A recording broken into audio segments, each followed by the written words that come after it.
My job here is simple. Introduce an amazingly talented founder who's building an incredible product that has taken the ecosystem by storm. And so I will get out of your way as quickly as possible, but I'm honored to introduce Rahul Vohra, who's the founder and CEO of Superhuman, which is the fastest email experience in the world. Users can get through their inbox twice as fast, and many see inbox zero for the first time in years. Hopefully that's a good pitch. Previously, Rahul had started Rapportive, which is a Gmail plugin that scaled to millions of users and was ultimately acquired by LinkedIn. And today he's going to share a story of how game design theory helped shape the startups that he's founded over the past couple of years. So with our gratitude, thank you. And I will turn the stage over to you, and the show is yours. Thank you. Thank you, Dan. Of course, this wouldn't be a Zoom meeting unless I asked, can you hear me? Can you hear me? We can hear you. Excellent. Okay. With that, I'm going to share my screen. You should be able to see my screen now. Can you see the Superhuman logo? We see the Superhuman logo. Okay, fantastic. Well, let's get this show on the road. So as Dan said, I'm the founder and CEO of Superhuman, where we're building the fastest email experience in the world. Our customers get through their inbox twice as fast as before, reply to their important emails sooner, and see inbox zero for the first time in years. Now, Superhuman is productivity software, but I'm really a gamer at heart. And I'm here to share just how effective it can be to apply game design to business software. You see, today our business software feels like work. We have to check our emails, submit expense reports, enter data in our CRM. But what if we could make software less like work and more like play? Well, with game design, we can. And I will shortly share what game design is, but first, let me say what it isn't. Game design is not gamification. It isn't simply taking your product and adding points, levels, trophies, or badges. And this is important because 10 years ago, gamification was a big deal, but it didn't work. And to understand why, we have to understand human motivation. In the 1970s, researchers from Stanford recruited children aged 3 to 4 years old. Now, all these kids were generally interested in drawing. Some kids were told they would get a reward, a certificate with a gold seal and a ribbon. Some kids were not told about any rewards, so they didn't even expect one or know of one. And each child was invited into a separate room to draw for 6 minutes, and then afterwards they would either get the reward or not. And over the next few days, the children were observed to see how much they would continue to draw by themselves. Let's see what happened. The children with no reward spent 17% of their time drawing. But the children who expected a reward, well, they only spent 8% of their time drawing. The reward had halved their motivation. So what's happening here? Well, researchers differentiate intrinsic and extrinsic motivation. With intrinsic motivation, we do things because they are inherently interesting and satisfying. With extrinsic motivation, we do things to earn rewards and achieve external goals. And that's the problem with rewards. They massively undermine intrinsic motivation. And that's also why gamification does not work. When gamification does seem to work, it is because the underlying experience was already a game. So we come back to the question, how do we design a game? And this is a question I have been obsessed with for my entire life. As a kid, I learned how to code just so I could make games. Before I was a founder, I worked as a game designer. And as a founder, I've gone deep into the principles of game design. And as it turns out, there is no unifying theory of game design. To create games, we need to draw upon the art and the science of things like psychology, mathematics, storytelling, and interaction design. That said, here are 5 factors to consider. And for each factor, I'll show you how we use it at Superhuman, and more importantly, how you can use it on your own products. So first up, goals. Now, games need goals. In fact, I would go so far as to say that goals are a defining feature of games. But we can't just have any goals. We need good goals. And for a game, good goals are concrete, achievable, and rewarding. Let's take a look. So in Superhuman, we set a very concrete goal: get to inbox 0. Good goals must also be achievable. This is one of the main reasons why we onboard our users. For each new user, for those that don't know, we do a live concierge onboarding. This is a 30-minute one-to-one video call with one of our wonderful onboarding specialists. In these calls, we teach faster workflows to get to inbox 0. We teach powerful shortcuts so you never have to touch the mouse. And if you're very far away, we wipe the slate clean so that you're within a stone's throw of inbox 0, thus making the goal more achievable. And finally, the goal should be rewarding. When you hit inbox 0, you feel triumph over your email, a previously rare and incredibly rewarding feeling. Now think about most business software. Most business software does not have clear goals. And if there are goals, they are often unachievable and unrewarding. This is our first principle of game design. Create goals that are concrete, achievable, and rewarding. Now, the best games create strong emotions, because strong emotions are the very foundation of our memory. We must therefore be able to analyze emotion, and to do that, we need a strong vocabulary.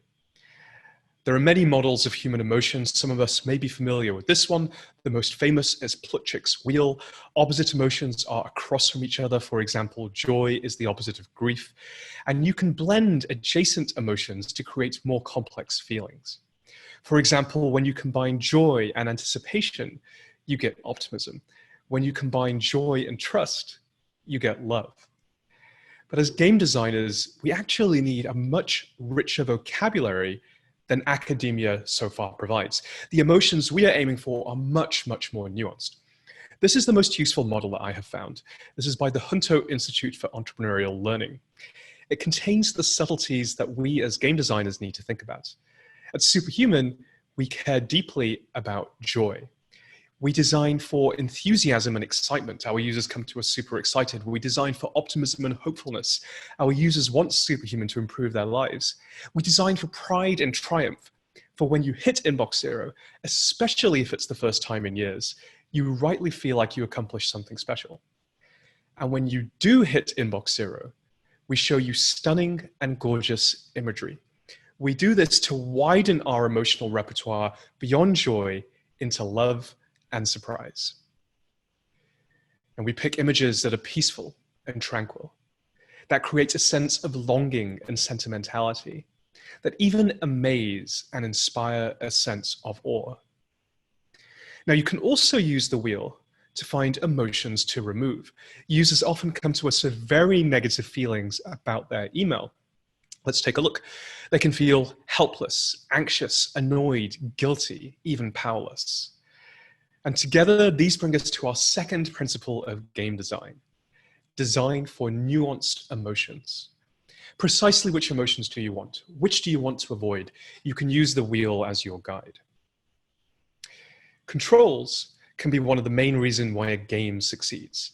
Remember the Wiimote. The Wii sold more than 100 million units, and every controller since has incorporated motion.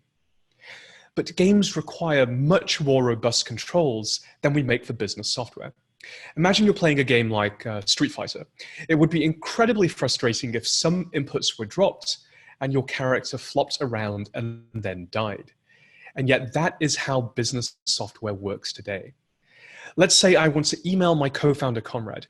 In Gmail, the shortcut to compose an email is C. So I type C and then Conrad. If I do this fast in Gmail, I end up with 2 drafts and I'm sending an email to Rad. In Superhuman, we had to build our own keyboard handler to ensure that we never lose keystrokes. And in case you think I'm picking on Gmail, this kind of error is status quo for business software. Give it a go. Take your favorite business tool, drive it really hard, and you'll start seeing these bugs and these errors all over the place. So this brings us to principle number 3. Create rapid and robust controls. Now, one of my favorites, toys. Are toys the same as games? They do seem different. You see, we play with toys, but we play games. And the language is important. A ball is a toy, but football is a game. And as it turns out, the best games are built with toys. Why? Because then they are fun on multiple levels, the toy and the game itself. Let's take a look at an example. In Superhuman, a favorite toy is the time autocompleter, which you use to snooze emails. You can type whatever you want, it can be complete gibberish, and it does its best to understand you. For example, 2D becomes 2 days, 3H becomes 3 hours, 1MO becomes 1 month. The time autocompleter is fun because it indulges playful exploration. What can it do? Where does it break? How does it work? It's not long in onboardings before people start doing things like this. I wonder what happens if I keep on typing 10. Well, it turns out that's October the 10th at 10:10 p.m. Or what happens if I put the PM in the middle? Well, it turns out that still works. Well, how about a sequence of 2s? Well, that's February the 2nd at 2 p.m. And then you start trying more complex inputs. For example, how about in a fortnight and a day? And it's not long before you find pleasant surprises. For example, time zone math happens without you ever having to think about it. 8 a.m. in Tokyo is 8 p.m. Eastern. And then most people are delighted to find out that if you really want, you can snooze emails until never. Now, this brings us to our fourth principle of game design, which is to make fun toys and combine them into games. Consider the features of your own products. Do they indulge playful exploration? Are they fun even without a goal? And do they create moments of pleasant surprise? If so, congratulations, because you have a toy and you're on the way to building a great game. Now, the last and the most complex one, arguably the most important. The previous 4 factors are critical to game design, but perhaps the least understood is flow. And this is so important that I will both define it as well as describe how to create it. Fortunately, this has been intensely researched in academia. Flow is the intense and focused concentration on the present. It is so absorbing that we don't think about the future or worry about the past. It is so demanding that we don't care what others think about us. It is so easy that we always know what to do next. It is so powerful that it literally alters our subjective experience of time. Time can either flash by in an instant or stretch out forever. And it is so rewarding that the activity becomes intrinsically motivating, which, as we know from before, is the most powerful and effective form of motivation. We've all experienced this in the past. But how do we create it? How do we design for it? Well, it turns out that there are 5 key conditions. Number 1, we must always know what to do next. Number 2, we must always know how to do it. Number 3, we must be free from distractions. Number 4, we must get clear and immediate feedback. And number 5, this is the hardest of all, we must feel a balance between challenge and skill. And this relationship between challenge and skill can be summarized with this graph known as the experience fluctuation model. If the activity is too hard, we feel anxious. If the activity is too easy, however, we feel relaxed or bored. So this is all very theoretical. Let's take a look at some examples. How do we create flow in Superhuman? Number 1, knowing what to do next. You can make product decisions that make this dramatically easier for your users. Once again, look at Gmail. Let's see what happens when I archive this email. I end up back on the inbox. I now have to decide what to do next, and I have to do this every single time. This destroys flow. In Superhuman, let's see what happens when we archive the same email. I immediately land on the next one. I don't have to take any decisions at all. This simple change promotes flow. Number 2, knowing how to do it. Early on, we saw that users would forget our keyboard shortcuts. They knew what they wanted to do, but they didn't know how to do it. And so we built Superhuman Command. Just hit Command K and type in what you want to do. Not only will it do it for you, it will teach you the shortcut for next time. Number 3, freedom from distractions. Super important. In Superhuman, if you look at the screenshot, you'll notice that you can't see the inbox at the same time as a conversation. And so very deliberately, you can't see what's next, or indeed any new email that arrives. And for any product, you can design your interface like this to reduce distraction and so to create flow. Into the home stretch here, clear and immediate feedback. When you archive a conversation, we immediately show you the next one. And from an engineering perspective, we've invested hugely in doing so as immediately as possible. We've now got to the point, or when we started out rather, we were able to do this in 100 milliseconds or less, and we now have got to the point with a new renderer, it's about 3 times as fast, and we can do this in 32 milliseconds or less. This isn't speed for the sake of speed, this is speed for the sake of flow. And this is the most bizarre one. This is high perceived challenge and high perceived skill. So let's get back to that experience fluctuation model. We're going to dive deep into it. For most people, Gmail is this left slice. Some people feel bored or apathetic. Their skill level is low to medium, but their email doesn't really matter. Some people feel worried though. Their skill level is low to medium, but their email does matter. Many people feel anxiety. Their skill level is low to medium, but their email is super important and they are failing at it. This is actually how most users come to us. Now, Superhuman massively increases the skill level for almost everybody. But what if your email wasn't that challenging or you were already skilled in the first place? If we didn't do anything else, you still would not be in flow. Well then, and this is the crazy part, we deliberately increase the challenge level. We do so, and I'm going to tie this all the way back to the beginning, by providing a challenging goal. Don't just hit inbox 0, hit inbox 0 without ever touching your mouse. This balances high perceived challenge with high perceived skill, and so results in flow. So, flow is so important, it gives us 3 principles. Number 1, users should always know what to do and how to do it, give clear feedback immediately and with no distraction, and balance high perceived skill with high perceived challenge. And counterintuitively, this may mean making the goals of your product harder to achieve. These are our 7 principles of game design. If you follow these, your users will be intrinsically motivated. They will use your product not because they have to, but because your product is inherently satisfying. With these 7 principles, I think you can make products that are delightful, amazing, magical even, and which fundamentally play like games. Now, I know we have plenty of time for questions. I just want to throw this up on the screen in case folks wanted to get in touch. You can find me at rahul@superhuman.com, or my DMs are open on Twitter. Just send me a message, Rahul Vohra. Thank you so much for listening. Rahul, thank you. That was awesome.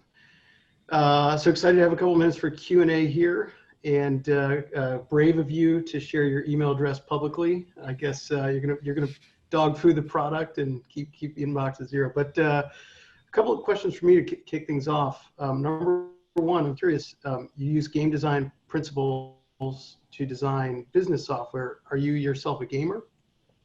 Oh, 100%. In many different ways. That was the reason I got into learning how to code, was to learn how to make my own games. I'm still a very active gamer. Mostly console gaming, although I'm super excited for the upcoming release of Baldur's Gate 3, which has just been delayed by a week, unfortunately. I also run a really fun D&D 5th edition tabletop role-playing game, and I'm the DM for that. And so this allows me to stay sharp as a game designer, even outside of the context of Superhuman. Well, very cool. And you answered my next question, which was, what are you playing these days? I guess you're waiting for Baldur's Gate. So how are you passing the time between now and then? I'm working on the D&D campaign, so I don't have an active video game. I did get a little bit into Disco Elysium, which is another very narrative-driven, sort of D&D-esque game, but didn't quite catch me, so I'm excited for Baldur's Gate. Very cool. Next question. So you're working currently on designing easy-to-use, pleasant business software for email. Mm-hmm. If it weren't email, what's like the next thing that you want to go tackle? Oh boy, well, by no means done with email. There's a lot yet to get done. You know, I think that the thing that I find interesting is email. If you ask people what email is, that they might say it's collaboration. They might say it's communication, but really there's so much in and around email. Email is scheduling. Email is task management. Email is file sharing. Of course, email is collaboration, communication, and productivity. Email on the consumer side is shopping. It's staying in touch with friends and family for some people. And there is so much yet to be done that we're just beginning to scratch the surface. And we had a very specific entry point to market, which was, let's build the fastest email experience in the world, because that's the pain point that our users are feeling today. But there's a tremendous amount more that we can do in the above areas around email. Makes perfect sense. All right, so we're going to hit you with the hard science now.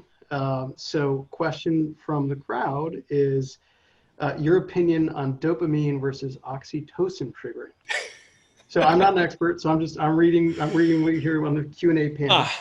But see, the asker indicates that research may suggest that dopamine triggering can work against long-term happiness.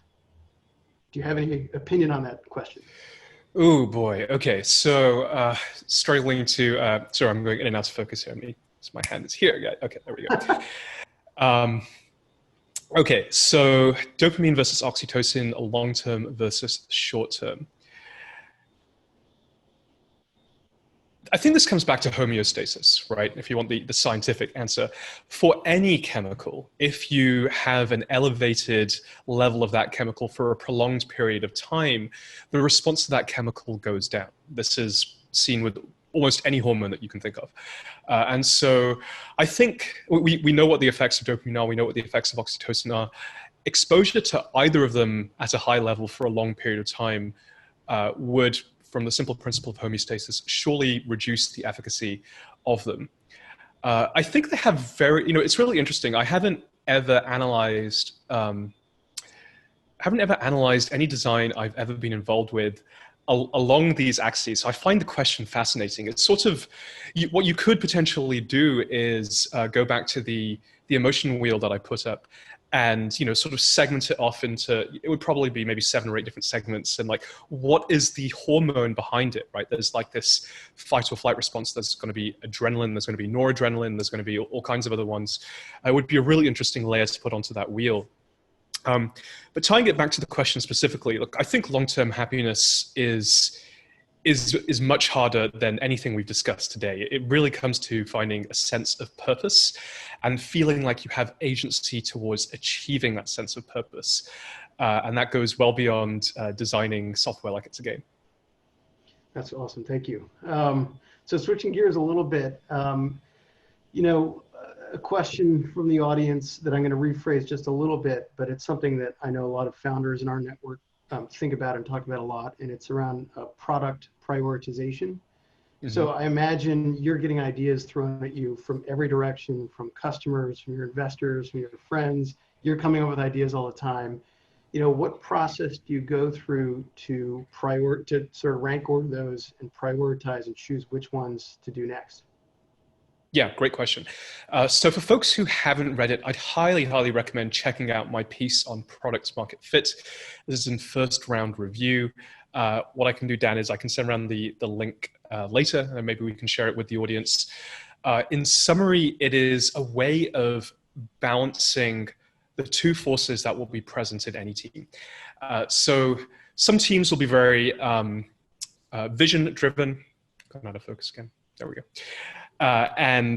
This is often the case when you have a very loud design voice or a very loud CEO founder, perhaps with strong opinions. And it can, if the vision is good, it can be very effective. But they'll lean into vision and away from data. Some teams I've seen are the opposite. They're very data-driven, and they'll lean into that at the expense of vision. And in my opinion, it's really important to balance both. If you lean too much into vision, you end up not systematically expanding the addressable markets, for reasons I explain in the article. And if you lean too much into data, what happens is you end up being overtaken in the market by competition who does your vision but better. And so there's this important balance to be made. So that's on the type of feature. One that we often get asked, this is asked very commonly by customers, is around the size of feature. So, we don't have unified inbox right now. We don't have Android right now. We don't support Office 365 or Microsoft 365 right now. And sometimes potential users will get very annoyed. They're like, well, you're a startup, you've raised however many millions of dollars. I keep hearing about you. How do you not have these apparently basic things? And the answer, we're all designers. We know that you have to focus. The way that I've found of explaining this best is in any quarter, I imagine our EPD capacity or our R&D capacity to be like a jar. And the question is, how do you fill this jar in the best possible way? And if you just put a pile of really big rocks, like let's say I threw an Android and Office support into this jar, well, I've only got 2 big rocks in this jar now, but there's still plenty of room around those rocks. It would be silly not to also fill those in. And so the best way to fill this jar is with some of the big pebbles that you need to build in order to move the company forwards, but also with lots of small little pebbles around it. And that way you have a balanced product roadmap. So that's more or less how we think about it at Superhuman. That's awesome. Thank you. And maybe a little bit of a related question.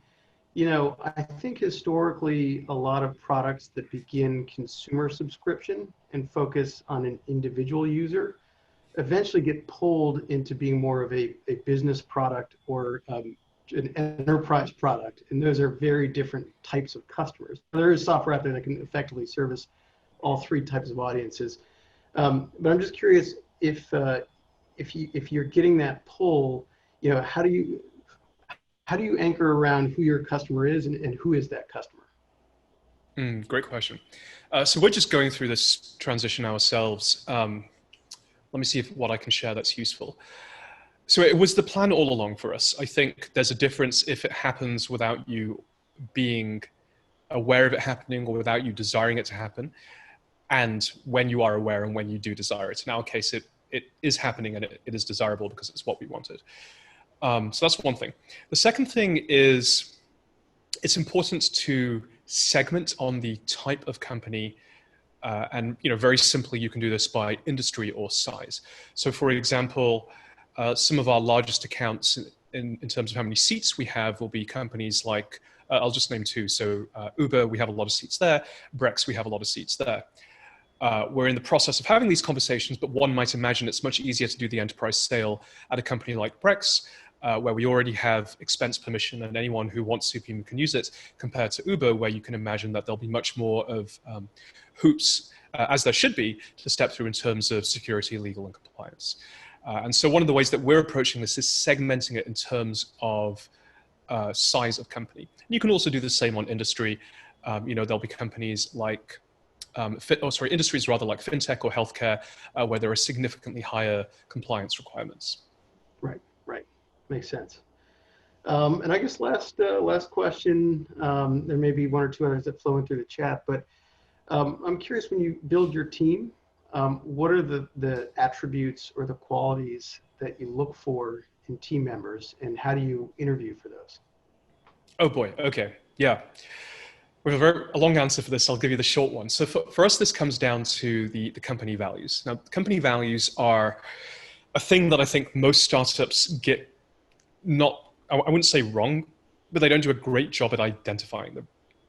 And so we use a process outlined in the book, The Advantage by Patrick Leoncini. It's by far the best values process that I've come across to identify what our core values are. And we found that we have 3 core values. Number 1, create delight. And we use the game design definition of delight, which is pleasant surprise. Number 2, be intentional. We're probably the most intentional company you've ever come across. We've got a framework for everything. And number 3, remarkable quality. We all want to make the best work of our lives here at Superhuman, and are proud to be doing so as we work day to day. So the thing about core values, and Patrick in his book says it much better than I'm about to, is you must credibly believe that you do them better, specifically the core ones, better than 99% of all other companies. And it sounds like a really high bar, but he does have a really great process in his book for uncovering and identifying those. On top of that, because it's just 3, and you don't really want more than a handful, you also need hiring values. So for us, these are things like grit, positive or proactive positivity, growth mindset, to name about 3 of them. There's like 4 or 5. Now, what you then do is you take your core values and your hiring values. You hire a fantastic head of people. So we hired Kristen Hayward, who helped previously scale Flexport. And then using all kinds of behavioral science that I don't fully understand, you design behavioral interviews to test for these personality attributes. And this is where I'm sort of out of my depth, but I brought in an expert to, once the founding team has identified what the values are, then bring in an expert to help design interviews that actually confidently test for these attributes.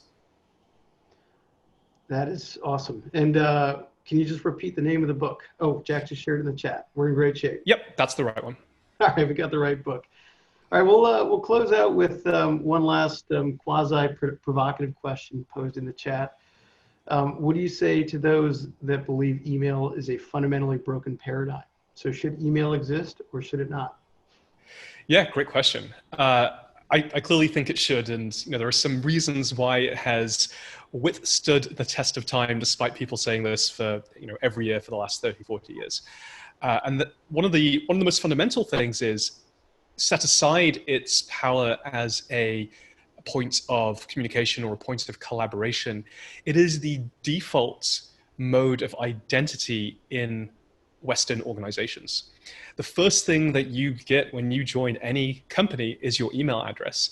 And that then is the solution to log into anything else. It's typically also the solution that you use to log into your SSO solution if you happen to use single sign-on. And so not only is it the unit of identity, it's the unit of authentication. And if you think about what makes for a good unit of identity, it is the two-tuple or the pair of who you are plus who the organization is. And so if you think about my email address, rahul@superhuman.com, it is basically the most efficient way of expressing the fact that it is me at my company in a way that isn't owned by me. This is important to companies. It's owned by the company. And if I were to leave the organization, the email address still remains with the company.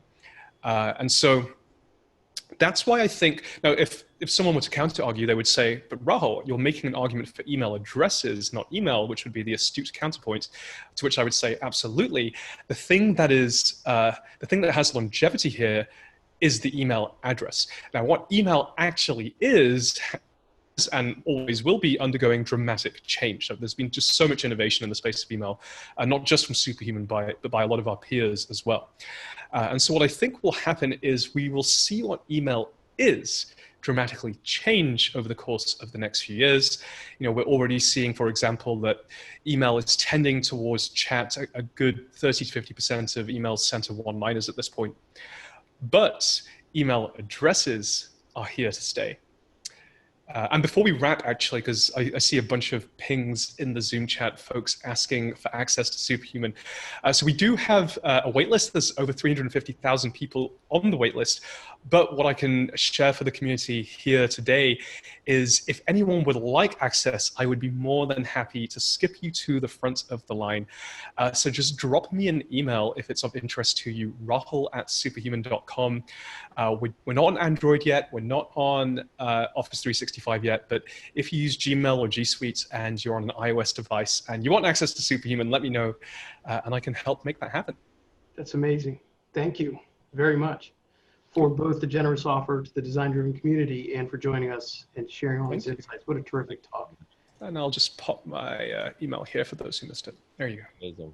Excellent. Well, hey, again, on behalf of FirstMark, on behalf of the entire design-driven community, and on behalf of me and Jack, thank you for spending some time with us. That was absolutely fascinating. So yeah, virtual round of applause. Thank you very much. Yeah, it was absolutely fascinating. I had friends texting me the whole time like, this is incredible. So you really struck a nerve, and I appreciate you spending some time with us today.